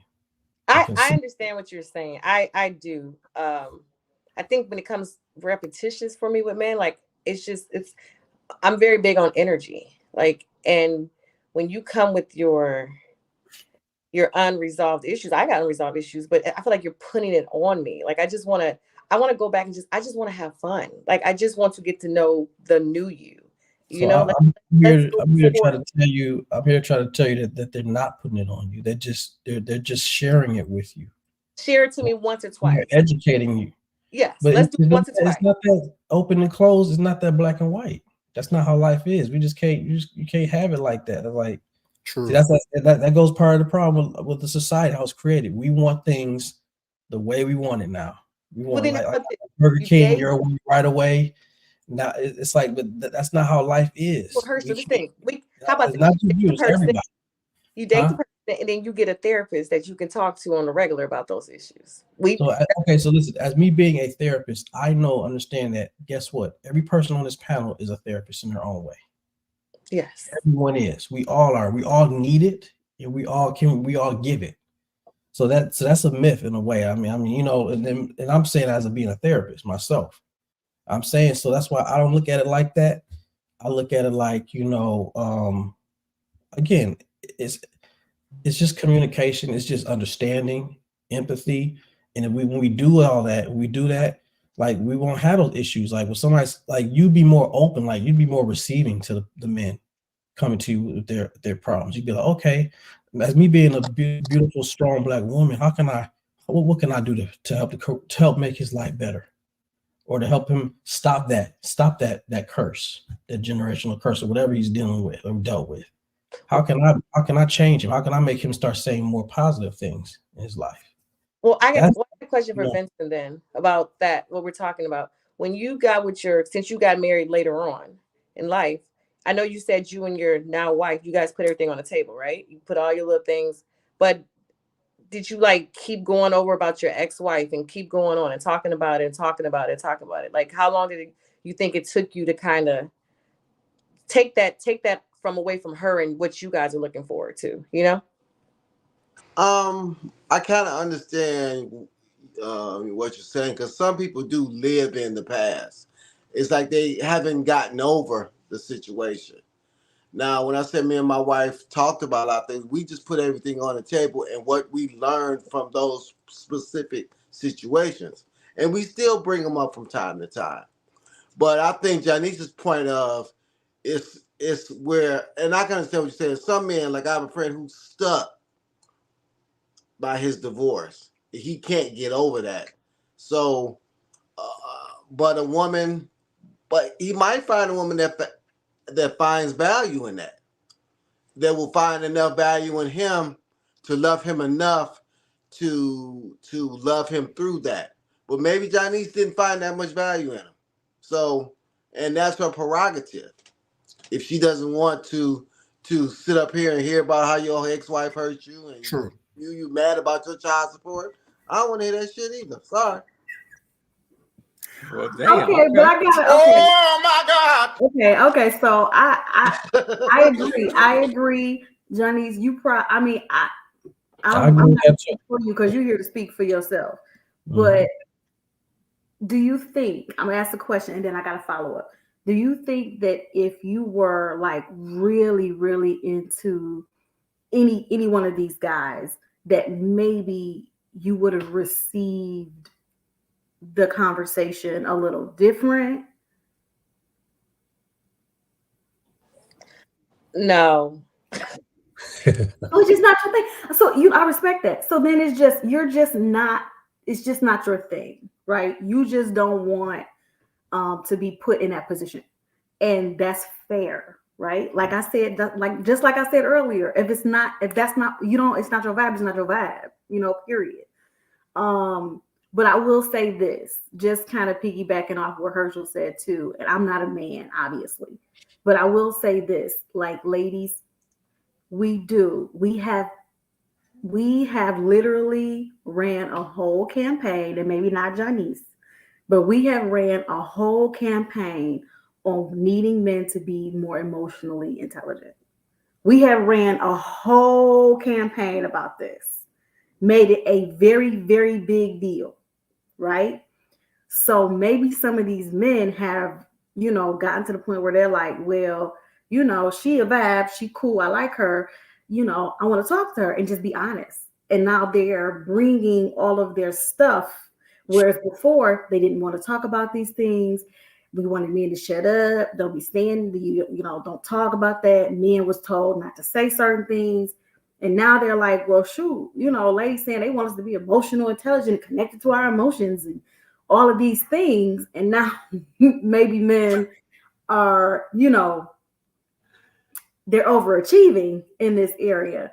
So and now it's getting a little too much. So I mean, I'm just saying, like, we did say these things. We did. So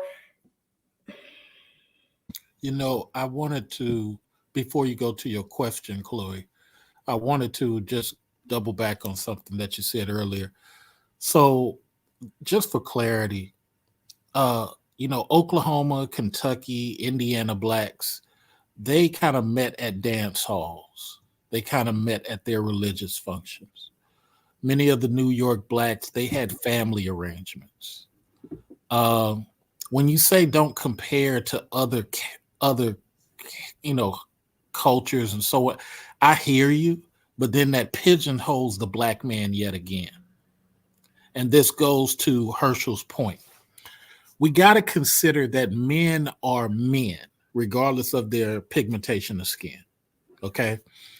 And our culture, now walk with me, not all. Some of us are romantic, but we have a very pandering culture of men where men will allow ladies to disrespect them. Men will bow down. Men will not necessarily say, hey, you're doing too much.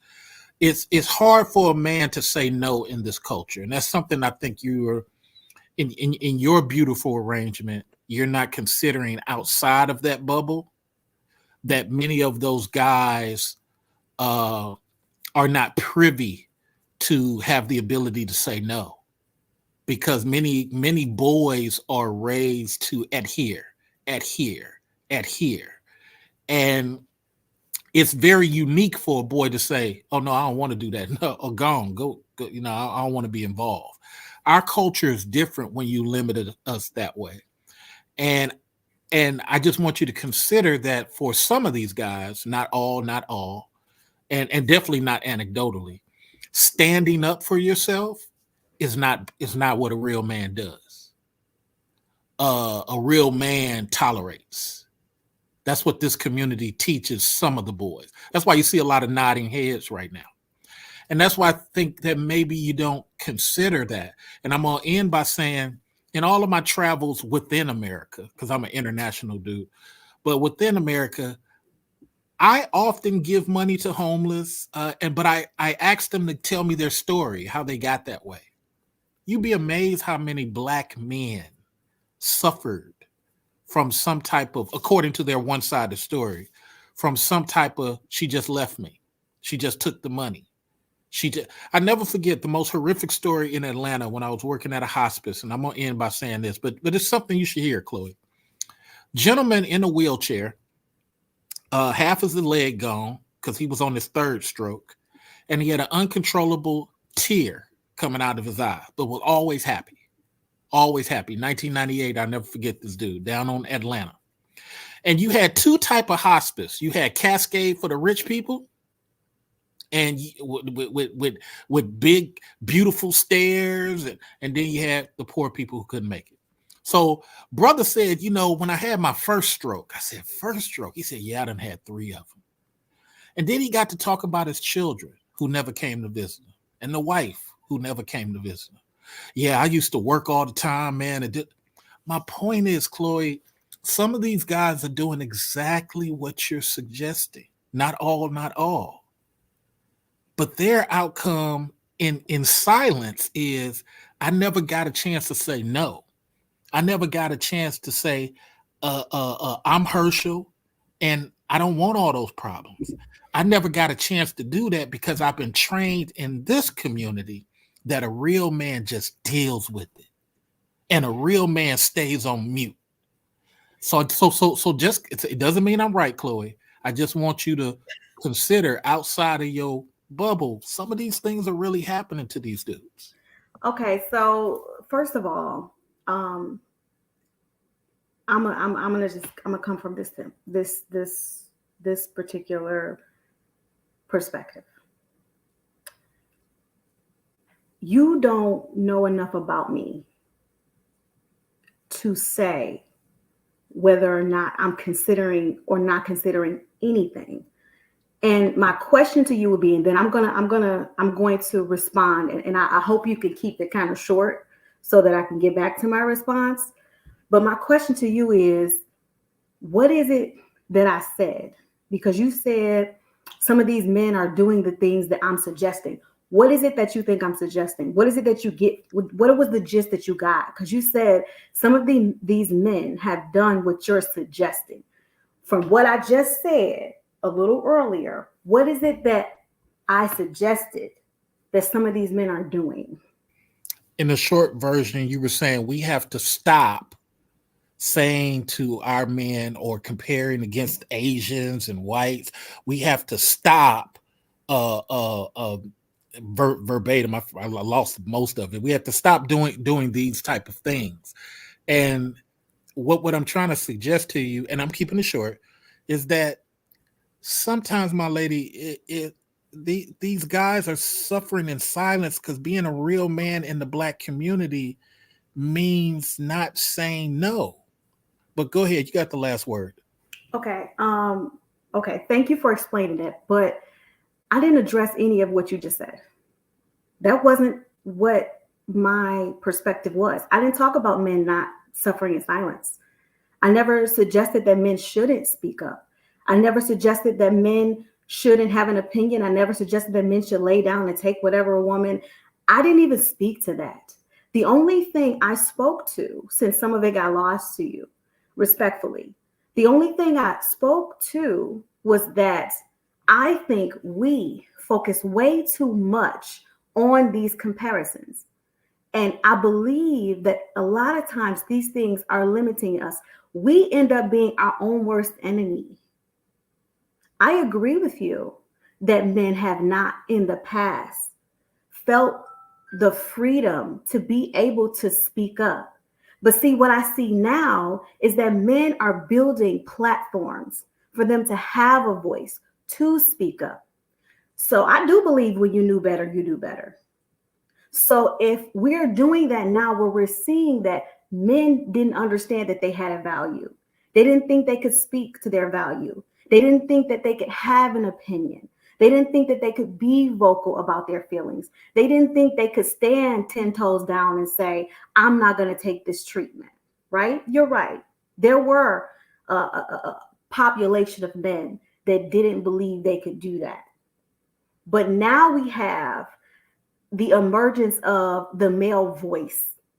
And now men are speaking up and speaking out even more. You can see that from Janice saying she got dudes that they're talking a little too much and being a little too forthcoming with their feelings. So this is me saying, when you recognize that this has been a problem, it's time to make changes. It's time to readjust, right? Instead of continuing to go back and saying, I didn't, I couldn't, we shouldn't. Well, these people over here did this and this people over here. And I say this with respect. I really don't care what the Oklahoma or the New York Blacks did. I really don't care. And I don't want to get lost in that. What I really rather we do is we take where we are right now and understand that all of those things contributed to where we are right now. And it's not a good place. So if we're talking about remembering our history so we can learn from it and improve it, that's great. But if we're talking about knowing our history and saying let's stay here in a sense of, well, see, this happened and that happened, and so this is why and that is why. Okay, so good. You found the root of the problem. Now, what are we going to do about that? That's where I'm at. I'm living in a space where we can all pinpoint some correlation to what happened over here and what happened over there and what happened over here. We can all pinpoint something different that happened at a different place in time. But what are we going to do now? We are more connected than ever. We are more educated than ever. We have more information at our fingertips than ever. So my point is, let's move forward. Let's find ways to move forward. And comparing this situation or that situation, it is not helping us. It has not helped us up until this point. That was my perspective. That was what I was saying. I mean, just to make sure, that's understood. I'm not someone who is not aware. I understand that I have a bubble, as you say, but I'm not blind.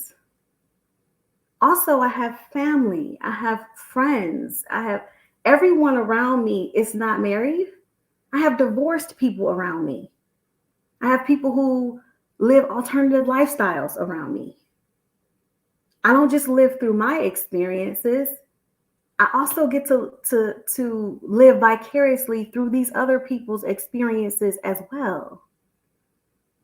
So I'll be honest, I think when people who have been able to successfully achieve something that a lot of us are on these platforms, on these podcasts saying we want,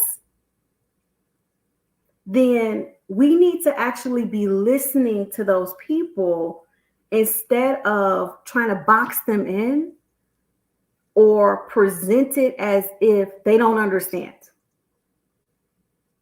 Because I'd much rather listen to someone who has been able to successfully achieve something that I also want to achieve than to listen to a bunch of people who haven't. Because what are they going to tell me? How are they going to tell me how to get there if they haven't gotten there? Respectfully, I'll land. All right, let me let Janice go. Then we're going to go to Vince, and then we're going to get on out of here. So we're starting to run over. Go ahead, Janice. It was just somebody put a comment about, somebody said about emotionally intelligent, like women don't want men to be emotional. So the comment is from Des J. He said, this is why it's best to not be as emotional as a man essentially in front of a woman. 200,000 years of evolution is still going to have the woman turned off by emotional men. I think what Chloe said, emotional intelligence and emotion is two different things. I need emotional intelligence is in the sense of, if you talking about your ex-wife over and over and over and over and over and over, you lack emotional intelligence, to me personally, because you can look at my face. Why would I want to sit there and talk about your ex-wife every single time I see you? That's a lack of emotional intelligence. So being emotional and emotional intelligence is two different things to me. I do want a man that's emotional intelligent.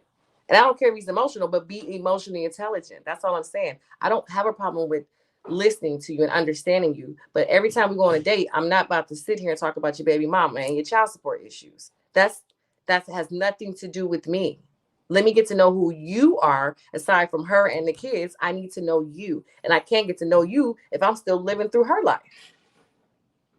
That's all. So that's a lack of emotional intelligence. I don't mind a man being emotional, but have some emotional intelligence to know I don't want to sit there every day and listen to your ex-wife issues.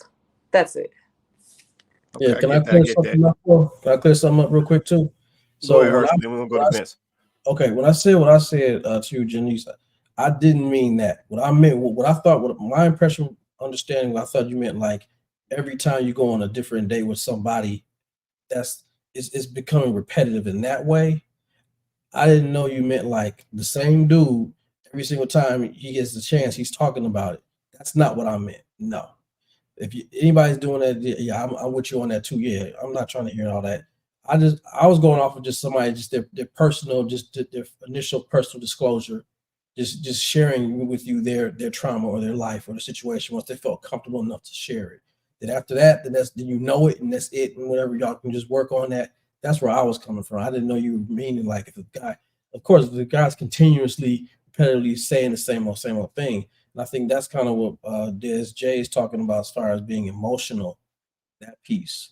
You know what I'm saying? So that's probably what he's referring to, because that is emotional. Like anytime a man shows any type of weakness or vulnerability, that's where he's coming from. That's the emotional piece. That's what he's meaning. That's what he's saying. That's what he's referring to. That's not looked good, you know. But then women still say they want a man to be in touch with his quote unquote feminine side or sensitive side. It's not. But then when you really do it, nope, because you can't do that changing a tire. You know what I'm saying? You know what I'm saying? That's what he's trying to say. That's what Des J is referring to. Yeah, and just a quick summarize what I hear out here. So I hear ladies say that they want a emotionally intelligent man, and at the same time they want a man who can express his emotions, but they don't want an emotional man. So I think there's a little separation there. A man that's emotional and a man that knows how to express his emotions is a different thing. So just to add some clarity to that. All right, go ahead, Vince. I'm gonna let you close it out. Then we're gonna take some last statements, man, before we get out of here. Go ahead, Vince. I think that we have been so improperly loved that it's just gonna take a real undertaking to try to get this thing right. There was a comment that was made on Facebook the other day about being a submissive woman. They were saying that a submissive woman controls her man. And I agree with that. Because my wife controlled me. But then you had men, are you a simp? And I was thinking, you don't even understand the type of situation I got. So I think that we come from a negative place so oftentimes because that's what we've experienced. And I think until we begin to talk in honesty and transparency and stop pandering to both sides, especially to the sisters, because there is so much entitlement, and because men have been quiet for so long, and the men that has been quiet were the type of men that y'all really need to be listening to. The men that doing the most talking ain't the ones, they don't have nothing to say anyway. But the men who really have something, and I understand it, because people don't want to fight a battle that's not theirs. You know, a lot of men, I'm already married. I got a good wife. I got a good life. You don't really want to hear what I got to say anyway. Because once I start saying it, you're going to shut me down. It's you. Y'all only been married for 5 minutes. You got money. You don't have money. You good looking. She good looking. It's always going to be a deflection. To whereas you're not going to listen anyway. So I don't know if the men that really need to talk will step up. Or will we keep getting these men that y'all don't really want talking anyway? I don't know. Okay. That's a valid point. I'm glad you said that. Then we're gonna get ready to get the heck out of here. So let me just pose that question to everybody watching right now and everybody who will watch this show. Real talk, real question. Do folks out here that are single, do y'all really want to hear from the married people? Like, keep it a buck. I see we got a lot of viewers right now. Anybody down in the comments, let me know. Do the single folks, do y'all really want to hear from these married folks out here? Yeah, I'm curious. Yeah, Vince brings up a good point. Happily married. You got to put that one in there because they'll listen to the ones that ain't happily married.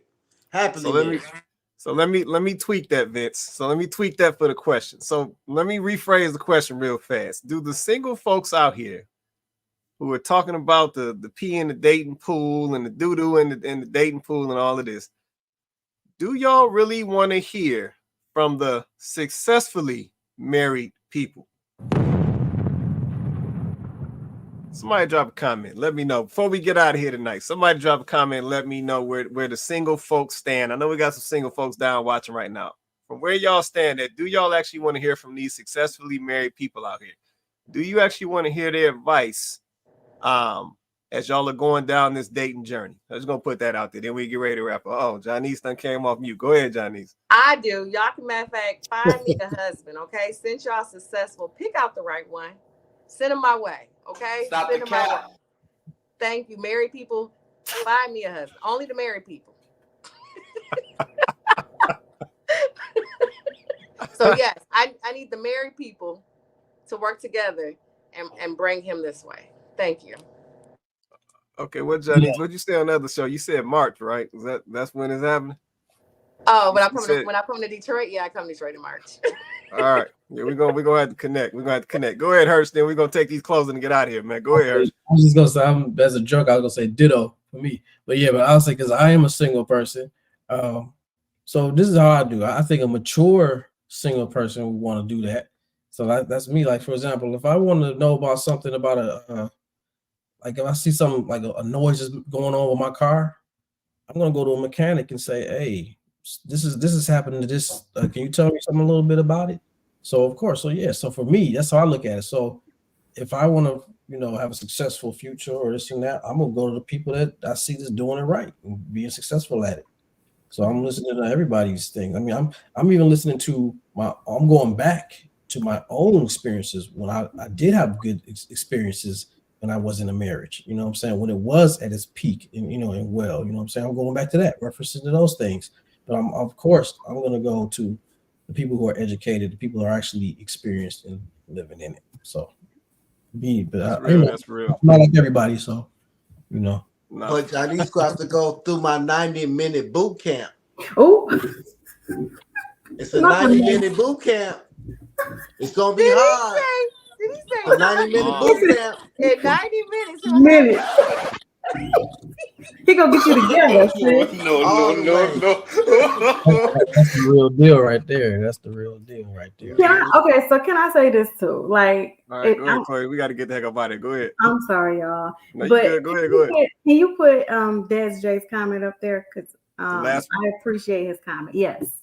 Okay. So I have to agree with this, right? This is true, right? Obviously, the dating game. Can you read it, Chloe? Can you read? I can't see it. Oh, it says the dating game has changed so much. 2020s. I think it's just the 2020s. That 5 years out of the game is the equivalent of someone who was out of the game 20 years in the 1990s, right? So I agree, but I don't think that that's a reason why people should resist the experience, right? So although the way people date these days is obviously different, it's definitely different. The way the dating scene looks is different, right? But the fundamentals of why we do what we do has not changed. The fundamentals of why we're out here, wanting a successful relationship, how to get to the part where you are in a successful relationship, those things don't change. You want to hear that from someone who did successfully date and now who is successfully married. So even though the way it looks for you might be slightly different, right?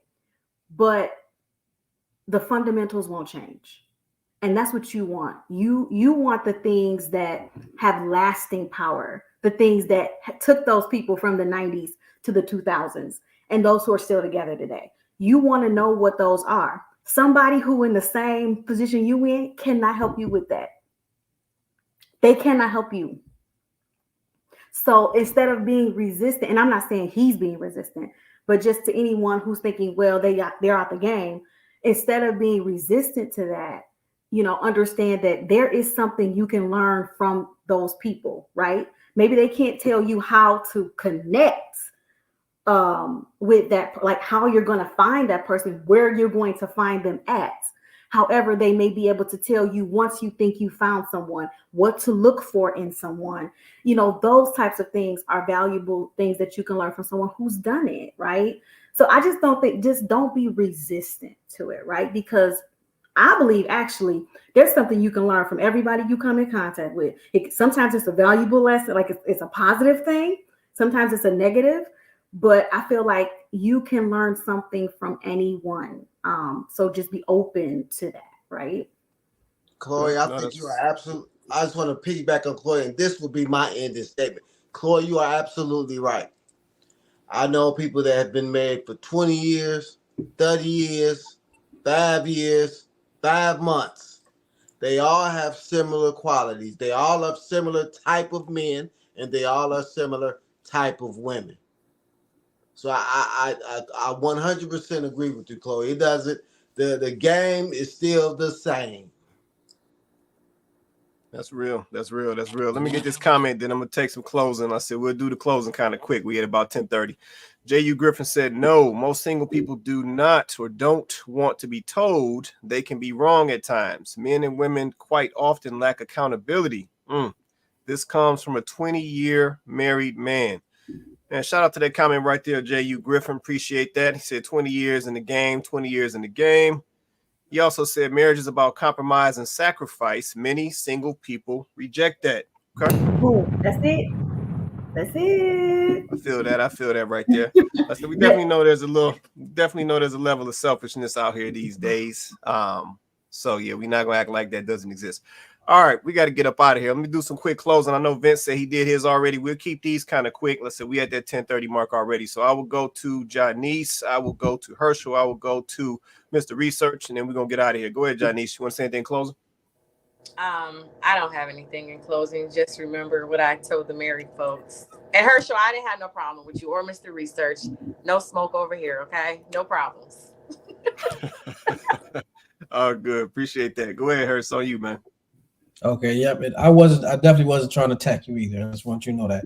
I just want to close on the same. I enjoy talking with all of you. It's good seeing everybody.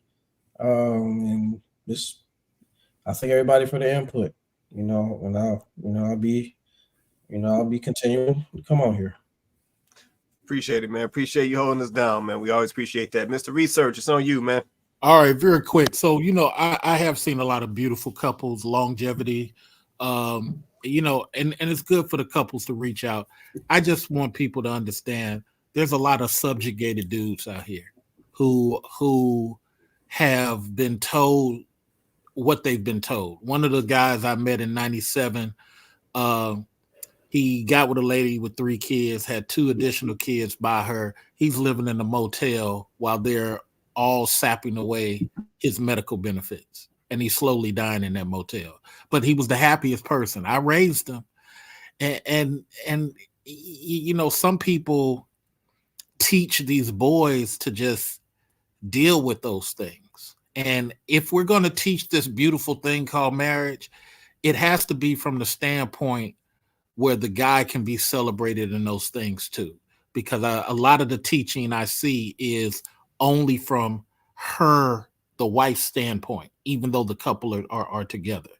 And I think that's unfortunate, but a lot of that happens. So there's a lot of guys out here, please understand, who they've tried to do it the right way. No hitting, no cheating. And they're just stuck. And Herschel, as a therapist, knows I've been counseling since 2005. It's a lot of dudes out here that are really hurt who thought they did it the right way. And, please teach that side of it is my whole point. And I am. Appreciate that, man. Appreciate that closeout right there. Let me just say this, man. This has been a great conversation. Yep, I've enjoyed this conversation. Janice and Hirsch doing what they do. Chloe and Mr. Research doing what they do. Vince with his input. And we've been able to do and have this conversation respectively. You have no hate, no attacks, just constructive conversation. Yeah, but that's definitely what our community is missing. Yeah, we got to be able to sit down and have conversations and talk amongst ourselves. We all educated folks. We all have different life experiences. We all come from different backgrounds, but we all have a value to add to the conversation. I said, and that's why we're here. And that's why we created this show and this panel for this very reason that we all got to witness tonight. So like I said, once again, great conversation from the panel. Chloe, Vince, Janice, Herschel, Mr. Research, hold me down. I appreciate you guys. And shout out to everybody in the comments as well. J.U. Griffin, Des, Jay, Paul, let's see, Robinson in the building, Donovan, Jay Everything, Kenyatta, like I said, long list, Valencia in the building, Open Arms, Black Love, shout out for Black Love on YouTube, shout out to y'all, Eva Wright in the building. I appreciate you guys supporting the platform and just, you know, helping us have these great conversations. But man, this is Candid Convos. We do this show every Wednesday night, 8:30 Eastern Standard Time. We go live on YouTube and Facebook. So definitely like, share, and subscribe. I said, if you haven't, do me a favor, hit that like button for us. Hit that like button, hit that share as well if you feel so inclined. And with that being said, everybody have an awesome night. We will catch you guys next Wednesday.